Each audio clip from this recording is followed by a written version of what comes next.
All right, chapter 9. We run from 4 guys in skirts. Carter. So yeah, our cat was a goddess. What else is new? She didn't give us much time to talk about it. She ordered me to the library to grab my dad's magic kit, and when I came back, she was arguing with Sadie about Khufu and Philip. We have to search for them, Sadie insisted. They'll be fine, said Bast. However, we will not be unless we leave now. I raised my hand. Excuse me, Miss Goddess Lady? Amos told us the house was safe, Bast snorted. Carter, the defenses were too easily breached. Someone sabotaged them. What do you mean? Who? Only a magician of the house could have done it. Another magician, I asked? What would another magician want to sabotage? Why would another magician want to sabotage Amos's house? Oh, Carter, Bast sighed. So young, so innocent. Magicians are devious creatures. Could be a million reasons why one would backstab another, but we don't have time to discuss it. Now, come on. She grabbed our arms and led us to the front door. She sheathed her knives, but she still had some wicked sharp claws for fingernails that hurt as they dug into my skin. As soon as we stepped outside, the cold wind stung my eyes. We climbed down a long flight of metal stairs into the industrial yard that surrounded the factory. Dad's work bag was heavy on my shoulder. The curved sword I'd strapped across my back felt cold against my thin linen clothes. I started to sweat during the Serpapart attack, and now my perspiration felt like it was turning to ice. I looked around for more monsters, but the yard seemed abandoned. Old construction equipment lay in rusting heaps, a bulldozer, a crane with a wrecking ball, a couple of cement mixers. Piles of sheet metal and stacks of crates made a maze of obstacles between the house and the street a few hundred yards away. We were about halfway across the yard when an old gray tomcat stepped in our path. One of his ears was torn. His left eye was swollen shut. Judging from his scars, he'd spent most of his life fighting. Bast crouched and stared at the cat. He looked up at her calmly. Thank you, Bast said. The old tomcat trotted off toward the river. What was that about? Sadie asked. One of my subjects offering help. He'll spread the news about our predicament. Soon every cat in New York will be on alert. He was so battered, Sadie said. If he's your subject, couldn't you heal him? And take away his marks of honor? A cat's battle scars are part of his identity. I couldn't. Suddenly, Bast tensed. She dragged us behind a stack of crates. What is it? I whispered. She flexed her wrists and her knife slid out into her hands. She peeped over the top of the crates, every muscle in her body trembling. I tried to see what she was looking at, but there was nothing except the old wrecking ball crane. Bast's mouth twitched with excitement. Her eyes were fixed on the huge metal ball. I'd seen kittens look like that when they stalked catnip toy mice or pieces of string or rubber balls. Balls? No, Bast was an ancient goddess. Surely she wouldn't. This could be it. She shifted her weight. Stay very, very still. There's no one there, Sadie hissed. I started to say, Bast lunged towards the crates. She flew 30 feet through the air, knives flashing, and landed on the wrecking ball with such force that she broke the chain. The cat goddess and the huge metal sphere smashed into the dirt and went rolling across the yard. Row, Bast wailed. The wrecking ball rolled straight over her, but she didn't appear hurt. She leaped off and pounced again. Her knives sliced through the metal like wet clay. Within seconds, the wrecking ball was reduced to a mound of scraps. Bast sheathed her blades. Safe now. Sadie and I looked at each other. You saved us from a metal ball, Sadie said. You never know, Bast said. It could have been hostile. Just then, a deep boom shook the ground. I looked back at the mansion. Trendles of blue fire curled up from the top windows. Come on, Bast said. Our time is up. I thought maybe she'd whisk us off by magic or at least hail a taxi. Instead, Bast borrowed a silver Lexus convertible. Oh, yes, she purred. I like this one. Come along, children. But this isn't yours, I pointed out. My dear, I'm a cat. Everything I see is mine. She touched the ignition and the keyhole sparked. The engine began to purr. No, Sadie, not like a cat, like an engine. Bast, I said, you can't just... Sadie elbowed me. We'll work out how to return it later, Carter. Right now we've got an emergency. She pointed back toward the mansion. Blue flames and smoke now billowed from every window. But that wasn't the scary part.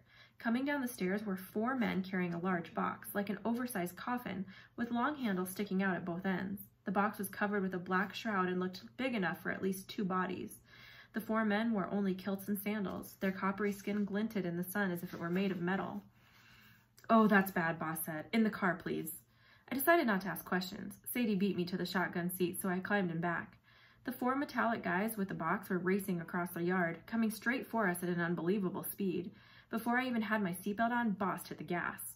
We tore through the streets of Brooklyn, weaving insanely through traffic, riding over sidewalks, narrowly missing pedestrians. Bast drove with reflexes that were, well, cat-like. Any human trying to drive so fast would have had a dozen wrecks, but she got us safely onto the Williamsburg Bridge. I thought for sure we must have lost our pursuers, but when I looked back, the 4 copper men with the black box were weaving in and out of traffic. They appeared to be jogging at a normal pace, but they passed cars that were doing 50. Their bodies blurred like choppy images in an old movie, as if they were out of sync with the regular stream of time. What are they? I asked. Shabti? No, carriers. Boss glanced in the rearview mirror. Summoned straight from Duat. They'll stop at nothing to find their victims. Throw them in the sedan. The what? Sadie interrupted. The large box, Boss said. It's kind of like a carriage.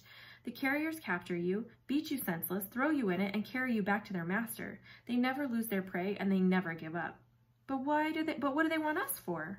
Trust me, Boss growled, you don't want to know. I thought about the fiery man last night in Phoenix, how he fried one of his servants into a grease spot. I was pretty sure I didn't want to meet him face to face again. Boss, I said, if you're a goddess, can't you just snap your fingers and disintegrate those guys? Or wave your hand and teleport us away? Wouldn't that be nice? But my power in this host is limited. You mean Muffin? Sadie asked. But you're not a cat anymore. She's still my host, Sadie, my anchor on this side of the Duat, and a very imperfect one. Your call for help allowed me to assume human shape, but that alone takes a great deal of power. Besides, even when I'm in a powerful host, Set's magic is stronger than mine. Could you please say something I actually understand? I pleaded. Carter, we don't have time for a full discussion on gods and hosts and the limits of magic. We have to get you to safety. Boss floored the accelerator and shot up the middle of the bridge. The 4 carriers with the sedan raced after us, blurring the air as they moved, but no cars swerved to avoid them. No one panicked or even looked at them. How can people not see them, I said. Don't they notice 4 copper men in skirts running up the bridge with a weird black box? Boss shrugged. Cats can hear many sounds you can't. Some animals see things in the ultraviolet spectrum that are invisible to humans. Magic is similar. Did you notice a mansion when you first arrived? Well, no. And you were born to magic, Boss said. Imagine how hard it would be for a regular mortal. Born to magic? I remembered what Amos had said about our family being in the House of Life for a long time. If magic, runs in the family, why haven't I ever been able to do it before? Boss smiled in the mirror. Your sister understands. Sadie's ears turned red. No, I don't. I still can't believe you're a goddess. All these years you've been eating crunchy treats, sleeping on my head. I made a deal with your father, Boss said. He let me remain in the world as long as I assumed a minor form, a normal house cat, so I could protect and watch over you. It was the least I could do after... She stopped abruptly. A horrible thought occurred to me. My stomach fluttered, and it had nothing to do with how fast we were driving. After our mom's death, I guessed? Boss stared straight ahead out of the windshield. That's it, isn't it, I said. Dad and Mom did some kind of magic ritual at Cleopatra's Needle. Something went wrong. Our mom died, and they released you? That's not important right now, Boss said. The point is, I agreed to look after Sadie, and I will.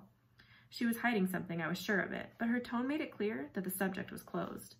If you gods are so powerful and helpful, I said, why does the House of Life forbid magicians from summoning you? Boss swerved into the fast lane. Magicians are paranoid. Your best hope is to stay with me. We'll get as far away as possible from New York. Then we'll get help and challenge Set. What help? Sadie asked. Boss raised an eyebrow. Well, we'll summon more gods, of course.